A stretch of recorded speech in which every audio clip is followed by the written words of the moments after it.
Hello friends back to my channel G lifestyle चैनेले सकल friends के सुस्वागत। आमी भालो आछि, तोमराओ भालो आछो। तो एखन बाजे बिकाल 4टे। तो गुड आफ्टरनुन फ्रेंड्स। तो बिकाल 4टे बाजे और आजकेर दिनटा छिलो खूबई भालो दिन, एकटा शुभ दिन। तो आजके सेई दिन जेई दिने आमी এই পৃথিবীর আলো দেখেছিলাম, এই পৃথিবীতে এসেছিলাম। তো আজকে আমি এত বড় হয়েছি, এত মানে মানে এইভাবে আমার কাটছে। তো আজকে সেই দিন যেই দিনে আমি পৃথিবীতে এসেছিলাম। তো আজকে 3 ফেব্রুয়ারি। তো আজকের দিনে আমার জন্ম হয়েছিল। তো চলো আজকে আমার হ্যাপি বার্থডে। তো তার জন্য একটু খাওয়া দাওয়া তো করতেই হবে, একটু আনন্দ করতেই হবে। তার জন্য আজকে দেখো রান্নাবান্না শুরু করে দিয়েছি, যেহেতু খাওয়া দাওয়া হবে, কয়েকজন মিলে একসাথে খাওয়া দাওয়া হবে, কেক কাটিং হবে। তো পুরো ব্লগটাই তোমরা দেখো, পুরোটাই তোমরা দেখলে বুঝতে পারবে যে আজকের দিনটা মানে আজকে যে আমার বার্থডে। তো আজকের দিনটা আমার কিভাবে কাটলো, কেমনভাবে এনজয় করলাম, তো পুরোটাই আমি তোমাদের সাথে শেয়ার করব। তার জন্য আমি এখন রান্নাবান্না শুরু করে দিয়েছি। তো দেখো চিকেনটা প্রথমে ধুয়ে ম্যারিনেশন করে নেব। তো এখন পেঁয়াজটা কেটে নিচ্ছি আর চিকেনটা ধুয়ে নুন হলুদ আর সর্ষে তেল মাখিয়ে আপাতত রেখে দিলাম। তারপরে সমস্ত কিছু রেডি করে নিয়ে এগুলো আবার চিকেনের মধ্যে অ্যাড করে ম্যারিনেশনটা করব। তো দেখো পেঁয়াজগুলো কাটা হয়ে গেছে, কাটার পরে প্রথমে ধুয়ে নিচ্ছি। তো ধুয়ে তো নিতেই হবে। তারপরে গ্রেটার নিয়েছি, গ্রেট করে নেব পেঁয়াজগুলো। তো চলো এখন পেঁয়াজগুলো গ্রেট করে নিই, কারণ হাতে করে করতে গেলে অনেকটা টাইম লাগবে, আর চপারে করে নিই তো তাড়াতাড়ি হয়ে যাবে। তো তার জন্য এখন চপার নিয়েছি। তো দেখো এইভাবে পেঁয়াজগুলো সব কেটে নেবো, মানে কুচিয়ে নেবো। তো এখন শুরু করে দিয়েছি আর অনেক তাড়াতাড়ি হয়ে যায়, মানে অনেকই তাড়াতাড়ি হয়ে যায়। পেঁয়াজটা ছাড়িয়ে জাস্ট একটু পিসটা ছোট ছোট করে নিয়ে চপারে দিয়ে দিলে একদম পেঁয়াজ কুচো কুচো হয়ে যায়, একদমই ছোট্ট ছোট্ট সাইজ হয় আর সব সাইজগুলো একই রকমই হয়। তো দেখো আমার পেঁয়াজ কুচানো হয়ে গেছে। তো এদিকে আমি কাঁচা লঙ্কা টমেটো এই দুটো একসাথে কুচিয়ে নিচ্ছি, মানে চপারে চপিং করে নিচ্ছি। তো দেখো এখন আমি টমেটো দিয়ে দিলাম। তো 3 কিলো মতো মাংস আছে। তো 3 কিলো মাংসতে 2টো টমেটো দিয়ে দিলাম বড় সাইজের, আর অনেকটা পেঁয়াজ, অনেকটাই পরিমাণে পেঁয়াজ কাটা হয়েছে। তো এটাও চপারটা মানে গ্রেট করে নিচ্ছি। তো দেখো হয়ে গেছে আমার পেঁয়াজ কাটা, আর এদিকে কাঁচা লঙ্কা টমেটো হয়ে গেছে, আদা রসুন পেস্টটাও হয়ে গেছে। তো আদা রসুন পেস্ট সমস্ত কিছু এবার চিকেনের মধ্যে মাখিয়ে কিছুক্ষণ রেখে দেবো। কিছুক্ষণ রেখে দেওয়ার পর তারপরে চিকেনটা রান্না করব। তো চলো আজকে আমার বার্থডে উপলক্ষে কি কি রান্না করছি, হ্যাঁ, তো সবটাই আমি তোমাদের সাথে শেয়ার করব। তো আজকে আমি রান্না করব 15 জন মানুষের রান্না করব। তো সেই সমস্ত রান্নাবান্না আমি শুরু করে দিলাম বিকাল 4টে থেকে। তো এখন দেখো এই যে মানে এটা হচ্ছে কাঁচা লঙ্কা টমেটো, এটাও আমি দিয়ে দিলাম চিকেনের মধ্যে। এবার পেঁয়াজ দিয়ে দেবো, আদা রসুন পেস্ট দিয়ে দেবো, সমস্ত কিছু দিয়ে একসাথে মাখিয়ে 20 মিনিট মতো রেখে দেবো, তারপর রান্না করব। আর কি বলতো নিজে একা হাতে করছি, তো একটা একটা করে ধীরে ধীরে সবই করব। তো আমার রান্না করতে তো খুবই ভালো লাগে। তো আমি সমস্ত কিছু রান্নাটা করে নেব। যদিও হাজব্যান্ড বলেছে তুমি ম্যারিনেশন করে রেখে দিও, আমি এসে রান্না করব, কিন্তু তা নয়, আমি রান্না করে নেব। সমস্ত কিছু দিয়ে দিচ্ছি দেখো চিকেনের মধ্যে। আর দেখো পুরো একদম বড় একটা ডেচকির মধ্যে 1 ডেচকি মানে 3 কিলো মাংস। তো চলো এখন আমি রান্না শুরু করব। তো সমস্ত কিছু দিয়ে দিলাম, যা যা কিছু চিকেনের মধ্যে দেওয়া প্রয়োজন, যা যা কিছু দিয়ে দিলাম, প্রয়োজন মতো পরিমাপ মতো দিয়ে দিলাম। তো এবার দেখো মাখিয়ে নিচ্ছি ভালো করে।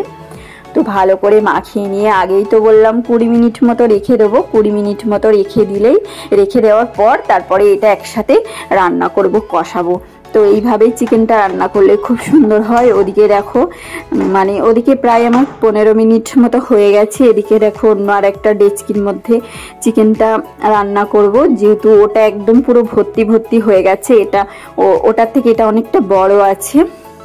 তো এটার মধ্যেই রান্না হবে, তার জন্য দেখো তেল দিয়ে দিলাম। এবার গোটা জিরে যা যা কিছু লাগে আর কি, প্রথমের ফোড়নটা যা যা কিছু লাগে, তো গোটা জিরে দিলাম, তেজপাতা, শুকনো লঙ্কা সমস্ত কিছু দিয়ে দেবো। তারপর গোটা গরম মশলা যা যা কিছু প্রয়োজন, দেখো এলাচ, লবঙ্গ, দারচিনি সমস্ত কিছু দিয়ে দিলাম।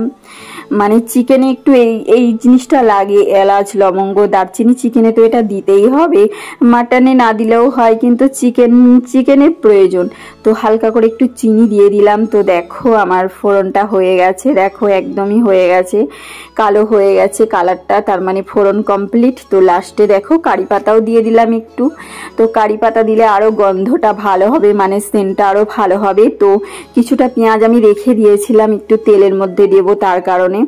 আর তেল কি বলো তো, ম্যারিনেশন করেছি ওখানে অনেকটাই তেল দেওয়া হয়েছে, তো তার জন্য মানে তেলের পরিমাণটা যতটা দেওয়া প্রয়োজন ততটাই আমি দিয়েছি, কিন্তু কিছুটা আমি মাংসতে মাখিয়ে দিয়েছি, কিছুটা আমি ফোড়নের সময় দিলাম। তো ওইদিকে মাংসটা বসিয়ে দিলাম, আর এদিকে দেখো পায়েস হবে, কারণ পায়েসটা তো মেন, বলো বার্থডে উপলক্ষে পায়েস তো বানাতেই হবে। তো ওদিকে পায়েসের যে চালটা ওটা ধুয়ে একটু ঘি দিয়ে দিলাম। তো চলো এখন ঘিটা মাখিয়ে দিই। আর এদিকে দুধটা গরম হতে থাক, তো দুধটা গরম হলে তবে দুধের মধ্যে চালটা দিয়ে দেবো। আর দেখো এখন ঘিটা মাখিয়ে দিলাম। তো এখন গরম মানে এলাচ দিয়ে দিলাম, আর কি বলতো কাজুটাও দিয়ে দিলাম। কিশমিশটা এখন দেবো না, কিশমিশটা ভিজিয়ে রেখেছি, কারণ কিশমিশটা নরম জিনিস তো, মানে ঠিক মানে হবার আগে দেব, মানে নামাবার কিছুক্ষণ আগে কিশমিশটা অ্যাড করব। তো দেখো অনেকটাই আমার হয়ে গেছে, চাল মোটামুটি সিদ্ধ হয়ে গেছে, পায়েস গাঢ় হয়ে গেছে, একদমই দুধের মধ্যে চালটা সিদ্ধ করা হলো, আলাদা করে আমি চালটা সিদ্ধ করিনি। তো ফাইনালি দুধেতেই সিদ্ধ করেছি, আর পায়েসটা হওয়াও হয়েছিল, মানে ফাইন হয়েছিল পুরো, মানে আর কি পায়েস চালটা আর কি দুধেতেই আমি সিদ্ধ করেছি, পরিমাণে অনেকটা দুধ ছিল। তো দেখো পায়েসটা আমার হয়ে গেছে, এবার নামিয়ে নেবো। তো ওদিকে আমার পায়েস হয়ে গেছে, আর এদিকে দেখো কাঁঠালের তরকারি হবে সাথে। তো কাঁঠালের তরকারি, কাঁঠালগুলো কেটে রাখা আছে, এখন আমি ধুয়ে নিচ্ছি ভালো করে। তো ধুয়ে টুয়ে এটা কি বলতো সিদ্ধ বসিয়ে দেবো, হালকা করে সিদ্ধ করে দেবো, ওই 50% মতো সিদ্ধ করব। আর এদিকে দেখো আমার পায়েসটা হয়ে গেছে, পায়েসটা হয়ে যাওয়ার পর আমি আমের চাটনি শুরু করে দিয়েছি এখন। তো এখন আমি আমের চাটনি বানাবো, তার জন্য দেখো 5 ফোড়ন আর তেজপাতা, শুকনো লঙ্কা তো দিতেই হবে, আর নুন হলুদ দেব। তো দিয়ে একটু আমটা ভালো করে ভেজে নেবো, মানে ভালো করে বলতে অল্প একটু নাড়িয়ে চাড়িয়ে ভেজে নেবো। তো ভাজার পরে দেখো জল দিয়ে দিয়েছি। তো ফাইনালি আমার আমের চাটনি কমপ্লিট, মিষ্টিও দিয়ে দিয়েছি, সমস্ত কিছু দিয়ে দিয়েছি। তো নামাবার আগে লাস্টে একটু লেবু চিপে দিয়ে দিলাম, এই যে দেখো একটু পাতিলেবু চিপে দিয়ে দিলাম, কারণ পাতিলেবুর যে রসটা দিলে তো একদমই টেস্টটা অন্যরকম হয়ে যায়। তো দেখো আমের চাটনিও আমার কমপ্লিট হয়ে গেল, ওদিকে পায়েস হলো, আমের চাটনি হলো, আর এদিকে চলে এসেছি আমি দেখো পাঁপড় ভাজা করতে। তো পাঁপড়ের তেল হয়ে গেছে, এবার চলে একটা একটা করে পাঁপড়গুলো ভেজে নিই। তো 15 জন মতো আয়োজন করা হয়েছে, তো 20 পিস মতো পাঁপড় এখন আমি ভেজে নেব। তো 20টা মতো পাঁপড় ভেজে নিচ্ছি। তো চলে এখন পাঁপড়গুলোও ভেজে নিই। তো ওদিকে আমার চিকেনও কমপ্লিট হয়ে গেছে, এদিকে পাঁপড় ভাজা, চাটনি সমস্ত কিছুই আমার রেডি হয়ে গেছে, আর শুধু বাকি রয়েছে কাঁঠালের সবজিটা। তো দেখো চিকেনটাও আমার মোটামুটি হয়ে গেছে, এবার ধনিয়া পাতাটা দিয়ে চিকেনটা নামিয়ে নেবো। তো দেখো ফাইনালি আমার চিকেনটা একদমই হয়ে গেছে। তো চিকেনটা কালারটা তো খুব সুন্দরই হয়েছে, মানে অল্প হালকা মতো, মানে খুবই যে গ্রেভি বানানো হয়েছে, তবে গ্রেভির পরিমাণটা একটু বেশি হয়েছে, তবে ঝোল হয়নি। তো দেখো চিকেনটা এবার আর কিছুক্ষণ একটু ফুটবে, মানে একটু ঝোলটা মরে যাবে, তারপরে চিকেনটা নামিয়ে নেবো। তো ফাইনালি আমার রান্না প্রায় শেষের দিকে। এবার কাঁঠালের তরকারিটা হলেই, মানে কাঁঠালের তরকারিটা এখন ভাজা হচ্ছে, মানে কষানো হচ্ছে। তো কষানো হয়ে গেলে কাঁঠালের তরকারিটা বসিয়ে দেবো, মানে জল দিয়ে দেবো, তারপরে কাঁঠাল সমস্ত কিছু সিদ্ধ হয়ে গেলেই নামিয়ে নেবো। তো ফাইনালি এদিকে দেখো মশলা কষানো হয়ে গেছে। তো এবার কাঁঠালগুলো দিয়ে দিচ্ছি। তো কি বলতো, পুরো একটা কাঁঠাল কেটেছিলাম, তো পুরোটা রান্না করছি না, অর্ধেকটা মতো রান্না করছি, কারণ পুরোটা লাগবে না, অনেকটা পরিমাণে হয়ে গেছে। তো চলো এখন কাঁঠালটা রান্না করে নিচ্ছি। তো ফাইনালি দেখো কড়াইয়ে মানে হচ্ছিল না, কড়াইটা তো একটু ছোট, তার জন্য দেখো ডেচকিতে কাঁঠালের তরকারি মানে মশলা কষানোটা কড়াইয়ে করে নিয়েছি, তারপরে ডেচকি নিয়ে নিয়েছি। তো ডেচকির মধ্যে এখন ফাইনালি হচ্ছে কাঁঠালের তরকারি। তো এদিকে আমি তোমাদেরকে দেখিয়ে দিই, এটা হচ্ছে গোলাপ জামুন আছে 2 প্যাকেট মতো, আর এদিকে পাঁপড়টা প্যাকেটের মধ্যে ভরে রেখে দিয়েছি, পাঁপড় ভাজা। আর এদিকে আমি তোমাদের দেখাচ্ছি, দেখো আমের চাটনি, আর এদিকে আছে পায়েস, যেটা একদম প্রয়োজন, মানে পায়েসটা তো ইম্পর্টেন্ট সব থেকে বেশি। তো এদিকে পায়েস, আর এদিকে দেখো চিকেন কমপ্লিট। তো দেখো সুন্দরী একদম লাল লাল গ্রেভি একদম চিকেন হয়ে গেছে, সুন্দর হয়ে গেছে। দেখো চিকেনটাও দেখতে খুব সুন্দর হয়েছে, খেতে তো ভালো হয়েছিলই, সেটা আর বলার কিছু নেই। তো আপাতত এই রান্নাটা হয়েছে, এই রান্নাটুকু এখনো কমপ্লিট হয়নি, তো যেইটুকু হয়েছে সেইটুকু আমি তোমাদের সাথে শেয়ার করলাম। তো এই যে দেখো এই রান্না এখন এখানে ঢেকে রাখা হচ্ছে, আর এদিকে দেখো কাঁঠালের তরকারিটা এখনো হচ্ছে, তো আরেকটু হবে তারপরে নামিয়ে নেবো। তো ওদিকে আমার রান্না কমপ্লিট করে এদিকে দেখো আমি রেডি হয়ে গেছি, যেহেতু কেক কাটিং হবে, তো রেডি হয়ে আমি এখন বসে আছি, কারণ সবাই এখন এসে পৌঁছায়নি, সবাই আসলেই তারপর কেক কাটিং শুরু হবে।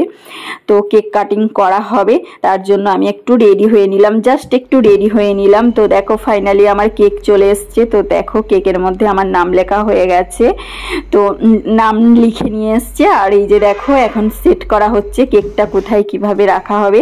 তো ফাইনালি দেখো কেকের টেবিল সাজানো কমপ্লিট, ওকে ডান। তো দেখো সুন্দর করে সাজিয়ে নিয়েছি। তো দেখো আরেকবার তোমাদেরকে রান্নাগুলো দেখাই, কাঁঠালের তরকারি হয়ে গেছে। তো ফাইনালি সমস্ত কিছু রান্নাও রেডি, আমিও রেডি হয়ে গেছি, এখন সবাই আসলেই কেক কাটিং শুরু হয়ে যাবে। তো আমের চাটনিও হয়ে গেছে। তো সব কিছু দেখো আরেকবার করে দেখিয়ে দিচ্ছি, চিকেন আর পাঁপড় মিষ্টি তো আছে। তো এই দেখো, আর এই ডাব্বাটার মধ্যে ভাত আছে আর খাবার প্লেটগুলো আছে। তো ফাইনালি দেখো আমার রান্না বান্না সমস্ত কিছু ওকে ডান।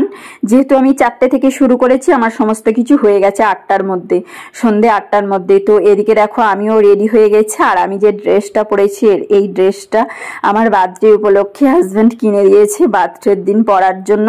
তো তার জন্য দেখো এই ড্রেসটা আমি পরে নিয়েছি, নতুন ড্রেসটা। তো এখন আমি সেজেগুজে একটু সাজুগুজু করলাম অল্প করে, তার জন্য বিছানাটা একটু সব সাজুগুজুর জিনিসগুলো রয়েছে। তো ভাবলাম চলো এখন যখন কেক কাটিং হয়নি, তো এদিকটা একটু গুছিয়ে নিই, বিছানাটা একটু গুছিয়ে নিই। তো সাজুগুজুর সমস্ত কিছু এলোমেলোভাবে পড়ে আছে, তো ভাবলাম চলো বিছানাটা গুছিয়ে নিই। তো তার জন্য এখন সমস্ত কিছু দেখো গুছিয়ে রেখে দিচ্ছি। তো আমার সাজ কমপ্লিট হয়ে গেছে। তো আজকে সারাদিন খুবই আনন্দে কাটছে, যেহেতু আমার বার্থডে।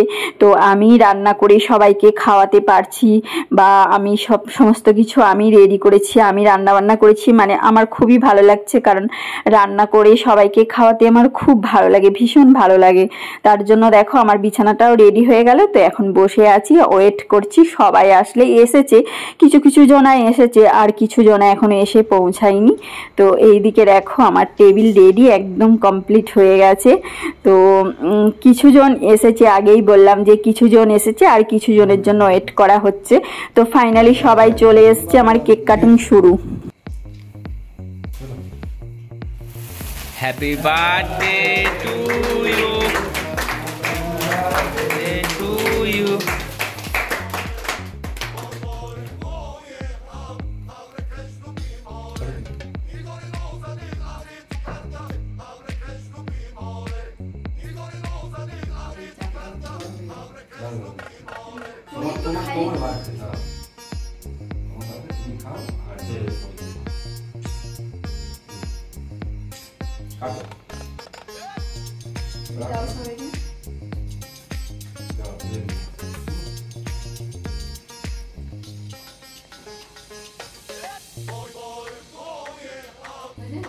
ফাইনালি জন্মদিনের কেক কাটিং হয়ে গেল। তো এখন কেকটা পিস করা হচ্ছে। তো এখন পিস করে সবাইকে দেওয়া হবে। আর আমাকে দেখো চকলেট গিফট করছে। আমি বলছি আমাকে চকলেটটা কেন গিফট করছো তোমরা? তো এই অনেক কিছুই কথা বললাম। তো এখন দেখো কেকটা কাটিং করা হলো সবার জন্য। তো সবাইকে এখন দেওয়া হচ্ছে। তো সবাই মিলে এখন কেক খাওয়া হবে। সবাই মিলে আজকে আমরা খুব आनंद করছি। अच्छा इसको एक काम करना है, इसको अभी साइड करके खाने का प्रोग्राम बनाना है। ये स्पाइस से आते हो क्या? ऐसे साइड कर दी। अरे ये खड़ा रखो। ओके ना? आधा उठा दे। इसमें कीड़ी है ना, उसके कारण पानी। ना मतलब सुनो क्या तो मुझे मालूम नहीं होना। জন্মদিনের কেক কাটা হলো, জন্মদিনের কেক সবাই মিলে খাওয়া হলো, আনন্দ হলো, সবাই মিলে কেক টেক খেয়ে দেখো আমি এবার ড্রেস চেঞ্জ করতে চলে এসেছি, কারণ এবার তো ডিনারের ব্যবস্থা করতে হবে, কারণ ডিনারের ব্যবস্থা করব, তার জন্য দেখো আমি নতুন ড্রেসটা চেঞ্জ করে নিলাম, কারণ চেঞ্জ না করলে ধরো খাওয়ার এটা ওটা লেগে যাবে, তার জন্য চেঞ্জ করে নিলাম ড্রেসটা। তো চলো এবার ডিনার রেডি করা হবে, সবাইকে দেওয়া হবে, সার্ভ করা হবে। তো ফাইনালি দেখো মানে প্লেটগুলো পাতা হচ্ছে, রেডি করা হচ্ছে, এবার সবাই মিলে বসে গিয়ে খাবার পরিবেশন করা হবে। তো ফাইনালি দেখো সবাই খেতে বসে গেছে, সুন্দর করে সবাই বসে পড়েছে একদম গোল হয়ে। তো এখন সবাই মোটামুটি খাওয়া হচ্ছে, সবাই খুব আনন্দ করছি, মজা করছি, সবাই একসাথে খাওয়া দাওয়া করছি, খুবই ভালো লাগছে, যেহেতু আজকে একটা ভালো দিন, আজকে আমার বার্থডে উপলক্ষে একসাথে খাওয়া দাওয়া হচ্ছে। তো দেখো ফাইনালি পায়েস খাচ্ছি এখন আমি, আর পায়েসটা খুবই ভালো হয়েছে, খুবই টেস্টি হয়েছিল, মানে পায়েসটা এত সুন্দর হয়েছিল, ক্ষীরের মতোই হয়েছিল, তো খুব টেস্ট হয়েছে, সবাই বলেছে পায়েসটা খুব সুন্দর হয়েছে খেতে। তো জন্মদিনে পায়েসটাই তো মেন, আর পায়েসটা সবার মন ছুঁয়ে গেছে, সবাই খুব ভালো করেই খেয়েছে। আর লাস্টে দেখো মিষ্টি খাওয়া হচ্ছে, আর খাওয়া দাওয়া কমপ্লিট হয়ে গেছে। তো যেই খাবারগুলো বেঁচেছে সেগুলো আমি এখন রেখে দিলাম, এই যে দেখো অনেক খাবার বেঁচে গেছে, তো খাবারটা একটু পরিমাণে বেশি বেশি হয়ে গেছিলো, তো অনেক খাবার আপাতত বেঁচে গেছে, তো এগুলো রেখে দেওয়া যাক, কালকে খাওয়া যাবে। তো সমস্ত কিছু গুছিয়ে গাছিয়ে নিয়ে দেখো এই টেবিলের মধ্যেই সব ঢাকাঢুকি রেখে দিয়েছি। তো রেখে দেওয়ার পর লাস্ট একটু কোল্ড ড্রিঙ্কস খেয়ে নিচ্ছি, তো সবাই খেয়েছে, সবাই চলে গেছে, তো লাস্ট একটু আমার জন্যই রাখা আছে কোল্ড ড্রিঙ্কসটা, তো এখন আমি এটা খেয়ে নিই। তো খাওয়া দাওয়া করে তো চলো এবার শুয়ে পড়বো আমরা। তো তার জন্য আমি কোল্ড ড্রিঙ্কসটা একটা গ্লাসে নিয়ে নিলাম, তো এক গ্লাসই খাবো, এখনও রয়েছে। তো ফাইনালি দেখো কোল্ড ড্রিঙ্কস খাচ্ছি। তো আজকে আমার জন্মদিনের ব্লগ তোমাদের কেমন লাগলো অতি অবশ্যই কমেন্ট করে জানিও। তো এখন এবার শুয়ে পড়বো, কারণ সারাদিন একটু কাজের চাপ ছিল আজকে। তো সবাই লাইক করে দিও, কমেন্ট করে দিও, শেয়ার করে দিও, আর কমেন্ট করে জানিও যে আজকে আমার জন্মদিন উপলক্ষে যে ব্লগটা হলো সেটা কেমন লাগলো অতি অবশ্যই কমেন্ট করে জানিও। তো সকলকে tata, bye bye, good night, সবাই ভালো থাকবেন।